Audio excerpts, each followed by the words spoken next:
Lubhang tahimik ang buong pasilyo ng hospital habang nakahanay ang mga staff sa magkabilang tabi. Naroon ang ilang nurses, doktor at ilang pang espesyalista na siyang tumitingin kina Oliver at Angela. Sila yung mga taong nakilala namin sa ilang mga araw na nandito kami.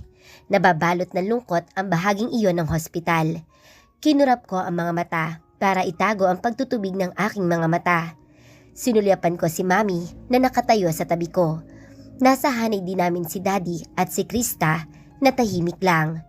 Nakuha ang atensyon namin sa pagdating ni Lolo Miguel at kasama si Lola Elena at ang ilang tauhan nila. Bakas ang matinding pagdadalamhati nila. Si Lola ay panay ang punas ng tissue sa mga mata dahil sa pag-iyak. Lumapit sa pwesto ko si Lolo. "How's your wife, iho?"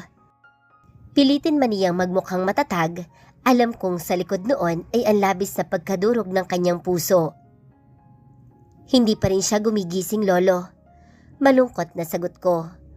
Napatango-tango lang siya, ngunit hindi nakatakas sa mga mata ko ang pagdaan ng takot doon.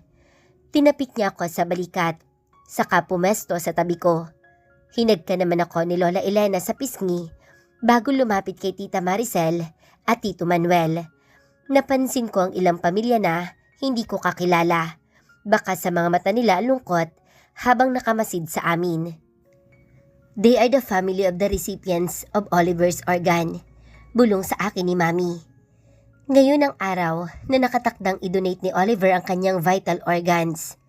He was declared brain dead and that is irreversible according to the doctors. Ang katumbas niyon ay ang kamatayan ng isang tao. At sila Tita Maricel at Tito Manuel ang nagdesisyong i-donate ang mga organs ni Oliver para makatulong sa mga nangangailangan. Nakahanda na ang lahat, ang mga doktor at ang mga gagamitin sa operasyon. Ngayon ang araw na tuluyan na kaming magpapaalam kay Oliver. Sinulyapan ko ang pinakadulong hallway patungo sa operating room, kung saan naroon si Tita Maricel na nakatayo katabi si Tito Manuel. Hindi pa man ay nangingilid na ang mga luha niya. Alam kong sinusubukan lang nilang magpakatatag sa harapan namin. Alam kong masakit ito para sa kanila dahil maging ako ay nasasaktan sa sinapit ni Oliver. Nakita ko din ang pagdating ni Lucy na noon ay naka-wheelchair pa. Kasama niya ang mga magulang. Tulad namin ay alam kong pinipigil niya ang mga luha. Nagulat pa ako nang tumigil siya sa tapat ko. "Rafael, I am so sorry," aniya sa mahinang boses. "Kumusta na si Angela?" Lumunok muna ako bago nagsalita. "She's fine." Maging ako ay hindi sigurado sa sinabi, pero mas gusto kong paniwalaan iyon. Bahagya siyang tumango, saka nagtungo sa tabi ni Tita Maricel. Nakita ko agad siyang niyakap ni Tita habang naghihintay. Nang bumukas ang kwarto kung saan naroon si Oliver, ay napatuwid kami lahat ng pwesto. Tiningnan ko iyon. Nakahiga si Oliver sa hospital bed at may mga aparatos pang na nakakabit sa kanya. Tulak siya ng mga tauhan ng hospital. Tahimik lang sila pero kita ko ang pakikisimpatya nila sa amin. Bawat madaanan ni Oliver ng mga nurses at doktor ay bahagyang yumuyuko bilang pagkilala sa gagawin nilang pagdodonate sa mga taong nais madugtungan ng buhay. I pressed my lips to stop my sob. Hindi ko maipaliwanag ang nararamdaman. Narinig ko na si Mami at Lola Elena sa tabi ko na humikbi at maging ako ay tuluyan ng nagtubig ang mga mata. Lalo na nang marinig ko ang emosyonal na pag-iyak ni Tita Maricel. Tito Manuel was holding her while she tried to remain calm. Maging ang ilang nurses na hindi namin kakilala ay napaluhal habang nakatingin sa amin. Tumapat sa pwesto ko si Oliver. At this point, I am hurting for him. Hindi niya naranasan ang maging masaya. Malamang sa piling lang ni Angela, that's why he's trying her best to get her back. Sakimba ko dahil ipinagkait ko sa kanya ang gusto niya. Pinagmasdan ko siya. May nakakabit sa kanyang life support. Pero ang sabi ng mga doktor ay katumbas sa niya ang isang walang buhay na tao. His brain no longer works. He may have made numerous mistakes in the past, but I'm proud of him now. He will save people's life. He will save lives today. Magbibigay siya ng pagkakataon sa iba na mabuhay pa ng matagal. Si Lolo ang nagsalita. Patawarin mo ako, Apo. Binugo ka ni Lolo. Hindi kita nailigtas. Patawarin mo sana ako. Ganon din ang mga narinig ko kina Dad at Mami. Kuya Oliver, mahal ka namin. Umiiyak din si Krista. Kung alam mo lang, sorry sa lahat kuya. Napuno ng iyakan ng silid. Lahat kami ay puno ng pagsisisi. Kung mas naging sensitibo sana kami kay Oliver, ay hindi mangyayari ito. Tumapat ang hinihiga ni Oliver kay Lucy, na noon ay hilom na ang luha sa mga mata. Narinig ko namang sumigaw si Lucy habang umiiyak. Nakakainis ka. Ginawa ko naman ang lahat ha. Minahal kita ng sobra, Oliver. Umiyak ng umiyak si Lucy habang nakayakap ang ina niya. Anak, buntis ka. Baka kung mapaano ka pa. Awat ng ina ni Lucy pero hindi niya ito pinansin.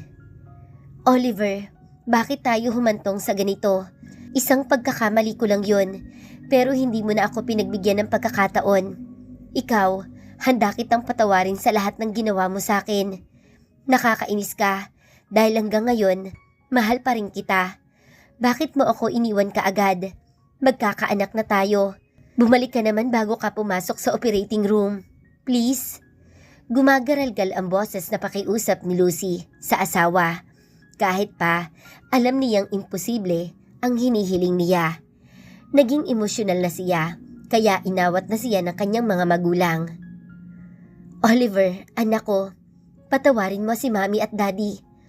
Mali ang inisip mo na hindi ka namin minahal. Sorry kung iyon ang naiparamdam ko sa'yo. Sorry kung mas inuna namin ang aming mga sarili. Hindi na namin namalayang nasasaktan ka na noon pa. But it was too late. It was too late. Hindi na napigilan ni Tita Maricel ang emosyon. Halos mawalan siya ng lakas habang inaabot si Oliver. Mahal na mahal kita, anak. Patawarin mo si Mami. Anak, pasensya ka na kay Daddy. Sa mga mali ko sa inyong mag-ina. Pangako, itatama ko ang lahat tulad ng pakiusap mo noon. Sorry kung hindi kita pinakinggan. Tandaan mo, anak, Oliver, na kung saan ka man pupunta, hindi ka namin malilimutan. Proud na proud pa rin ako sa iyo sa gagawin mo ngayon. Si Tito Manuel naman iyon. Hinaplos-haplos niya ang anak habang nag-uunahan ang mga luha. Ilang minuto muna silang hinayaang magluksa ng mga staff ng hospital at nang tumango ang mga doktor ay itinulak na ng mga ito ang kama ni Oliver patungo sa operating room. Noon lalo lumakas ang iyakan ni Tita Maricel at Lucy. Maging si Mami at Lola ay narinig ko na ang mga hikbi sa tabi ko. Naglandas ang mga luha ko.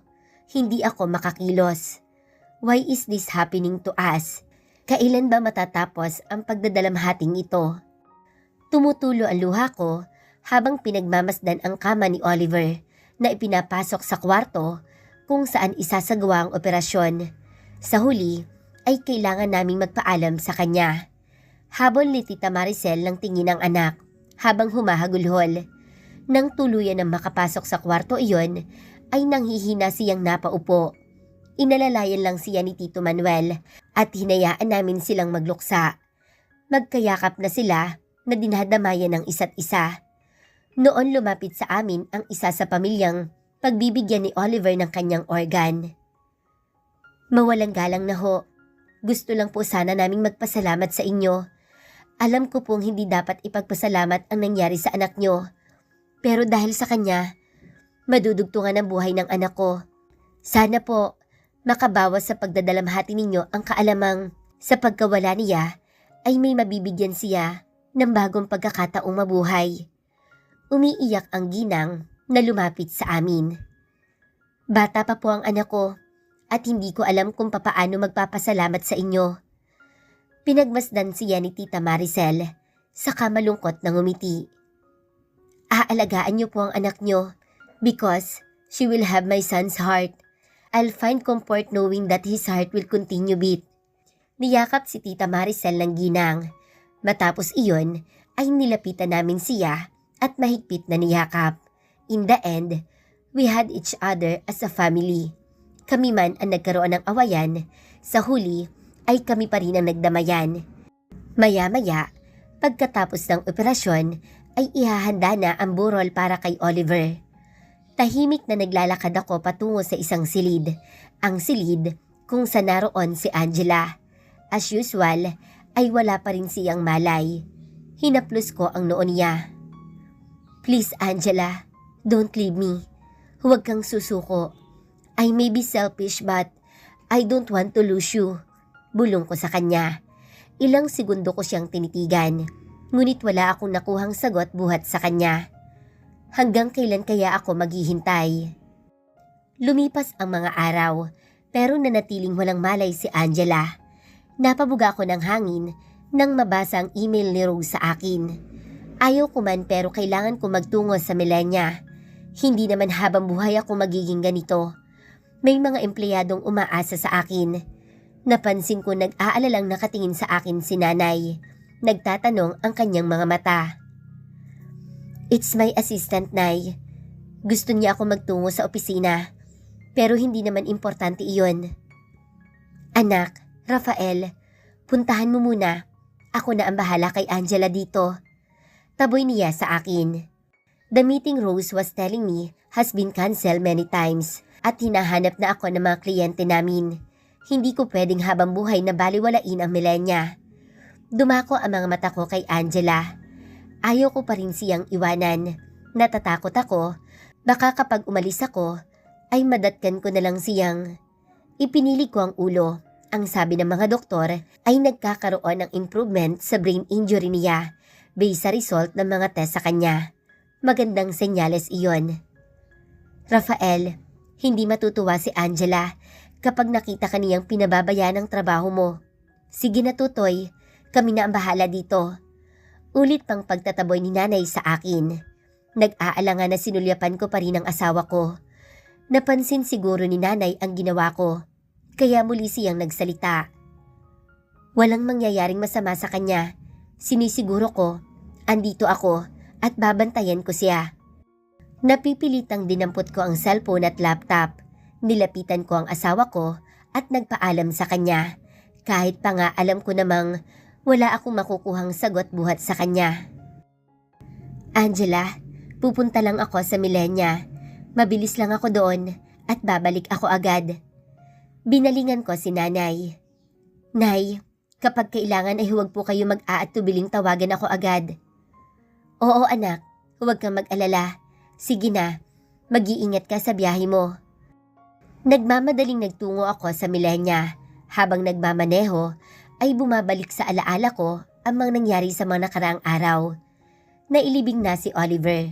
Nag-usap na rin ng masinsinan sina Tita Maricel at Tito Manuel. Bumalik na rin si Lucy pansamantala sa tahanan ng kanyang mga magulang. Nangako naman sina Tita na patuloy na susuportahan si Lucy. Ang dinadala niya ay anak ni Oliver at parte siya ng aming pamilya. Humugot ako ng buntong hininga. Everyone seems to be moving on with their life, except me. Naiwan ako naghihintay, nagtatanong, kailan nga ba muling magkakamalay ang asawa ko?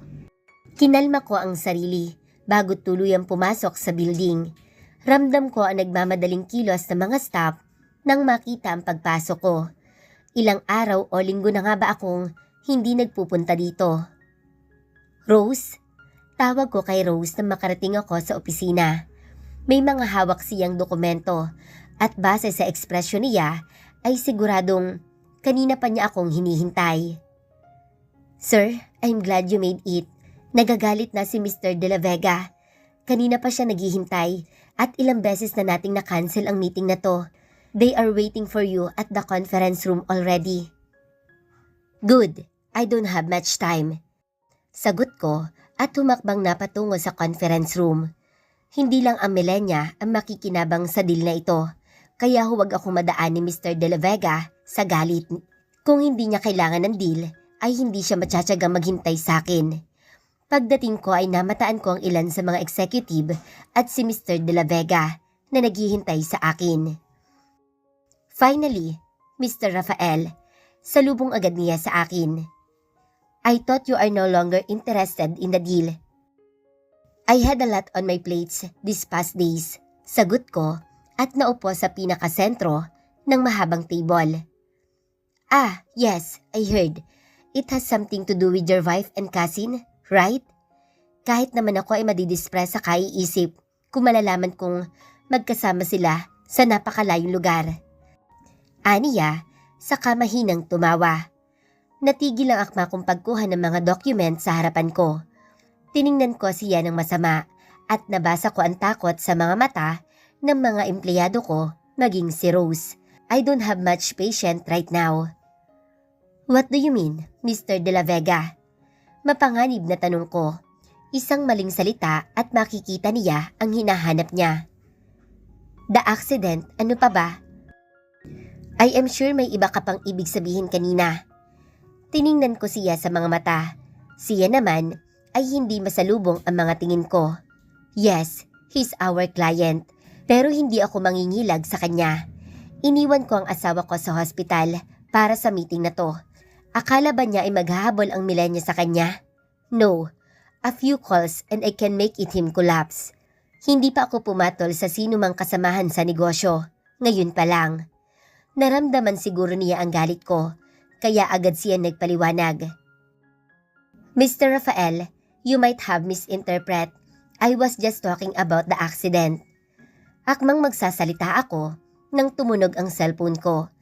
Sinulyapan ko iyon at nanlaki ang mga mata ko nang makitang si Nanay Amelia ang tumatawag. What happened? Halos kadarating ko pa lamang dito. Tumalikod ako sa kanila at sinagot iyon, not minding that they are waiting for me for about an hour before I arrive here. Nay, halos sinahapong sagot ko. Rafael, anak, pumunta ka na dito. Si Angela, Diyos ko. Parang tinambol ang puso ko. Hindi ko malaman kung umiiyak ba si nanay o nagsasaya. Puno ng tensyon ang boses niya. Anong nangyari, Nay? Nagising na siya, anak. Diyos ko, maraming salamat. Natigilan ako sa balita sa akin ni nanay. This is the day I've been looking forward to for so long. Nilingon ko ang mga kamiting na naghihintay sa akin. Pagkatapos ay dumako ang mga mata ko kay Rose. Nakikiusap ang mga mata niya sa akin. Sa tingin ko ay nahuhulaan na niya ang nasa isip ko. I know this meeting has been rescheduled several times, but I really must leave now. I need to see my wife. Rose, I have to, but sir, I assure them this meeting will take place now. Alam ko po ang sitwasyon ni Ma'am Angela, pero kailangan ka pa rin namin dito. Walang ibang makakapag-decide para sa milenya. Pakikiusap sa akin ni Rose at nauunawaan ko naman siya. Hindi ko alam ang gagawin. Gusto ko nang umalis. Sinulyapan ko ang mga executive na naghihintay sa akin. I was trying to come up with better words to cancel the meeting when the door to the conference unexpectedly opened. Sa pagkagulat ko ay bumulwag si Lolo Miguel kasama ang assistant niya. Nagtatakang pinagmasdan ko siya. Lo, what are you doing here? I realized that I couldn't just sit at home at do nothing. I may be old, Rafael, but I believe I am still capable of managing this company. Seryosong hinarap niya ako. Sa ngayon, ay inaalis na muna kita ulit bilang CEO ng Milenya. Natigilan ako sa narinig. Naguguluhang tiningnan ko siya, pero sa halip ay ngumiti siya. Go to your wife. She needs you. Ayaw kong mahati pang iyong atensyon sa negosyo at sa kanya. Ako muna ang bahala dito. Kaya naman ni Rafi ang ilang negosyo natin. Maglalaro muna ako dito. Sa ganitong paraan ay makakatulong ako sa iyo. Ngumiti ako kay Lolo. Thank you, Lo. Ani ko, saka nagmamadaling humakbang palabas. Sinulyapan ko si Rose na bahagyang ngumiti at tumango sa akin. Malamang siya ang tumawag kay Lolo Miguel tungkol sa meeting na to. After this, I definitely need to give her a rise. Simula pa lang ay naging tapat na siya sa akin at sa kumpanya.